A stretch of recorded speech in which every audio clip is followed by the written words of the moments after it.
आखिर देश के बारे में कुछ तो दायित्व होने चाहिए, एक तो सीमा होनी चाहिए, सार्वजनिक जीवन में एक लक्ष्मण रेखा तो होनी चाहिए। जब राजनीतिक पूर्वाग्रहों से ऊपर उठ करके हम देश के बारे में सोचें, समाज के बारे में सोचें, जनता जनार्दन के बारे में सोचें, लेकिन उस संकुचित सोच के साथ कार्य करने वाले लोगों से उम्मीद नहीं की जा सकती, उनसे ये उम्मीद नहीं की जा सकती। उनके समय में विकास नहीं हुआ।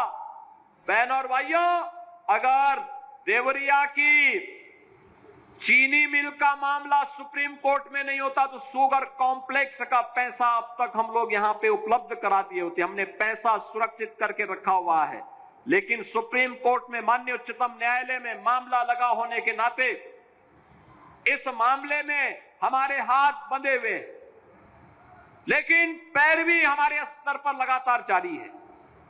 ये मामलों का निस्तारण होता है देवरिया जनपद में भी।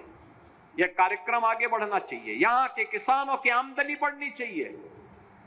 पिछले 10-11 वर्ष में जो परिवर्तन आया है, आज अन्नदाता किसान यूपी के अंदर और देश के अंदर आत्महत्या नहीं करता है, आज भूख से मौत नहीं होती है, आज नौजवान प्लान करने के लिए मजबूर नहीं है, आज हरेक तबके के लिए सामाजिक सुरक्षा की गारंटी सरकार दे रही है।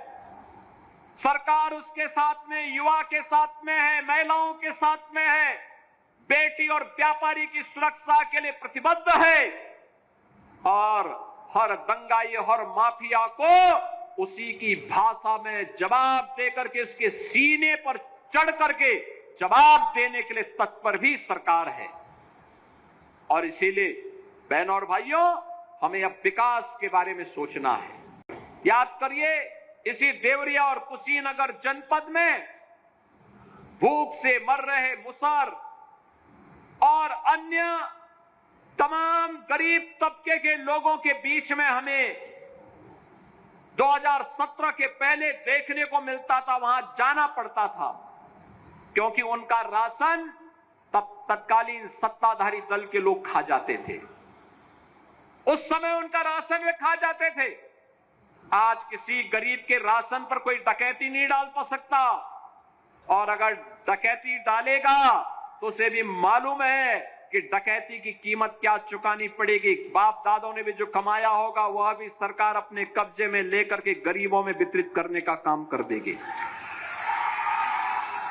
अब तो मुसहर के लिए हमने तय किया है, मुसहर को जमीन का पट्टा मिलेगा, प्रधानमंत्री या मुख्यमंत्री आवास योजना में आवास मिलेगा, पात्रता के अनुसार वृद्धावस्था पेंशन, दिव्यांगजन पेंशन, निराश्रित महिला pension, ration card, Ayushman card, ये सभी प्रकार की सुविधाओं से उन्हें आच्छादित करने के लिए कार्य ये अंतिम चरणों में चल रहा है।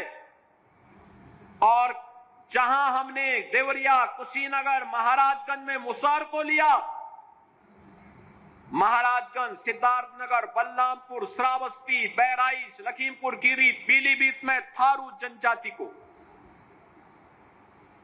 मुसहर जाति ये कुशीनगर, देवरिया के साथ साथ सोनभद्र तक लाखों की संख्या में इनकी आबादी है, लेकिन बुनियादी सुविधाओं से वंचित रहते थे। आज इन्हें पूरी तरह सिचुएशन के लक्ष्य को प्राप्त करने की दिशा में सरकार आगे बढ़ चुकी है, और अब बहुत शीघ्र सरकार ने जीरो पॉवर्टी के लक्ष्य को प्राप्त करने की दिशा में कदम आगे बढ़ाए हैं। हर गांव के उस गरीब को,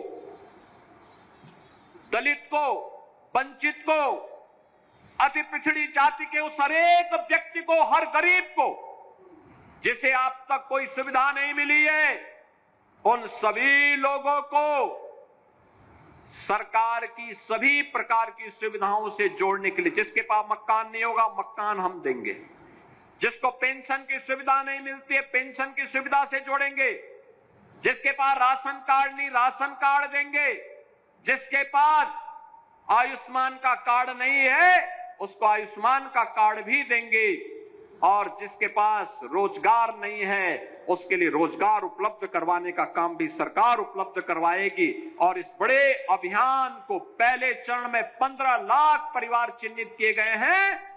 एक साथ 15 लाख लोगों को इन सभी योजनाओं के साथ जोड़ने के कार्यक्रम को सरकार ने अपने हाथों में लिया है।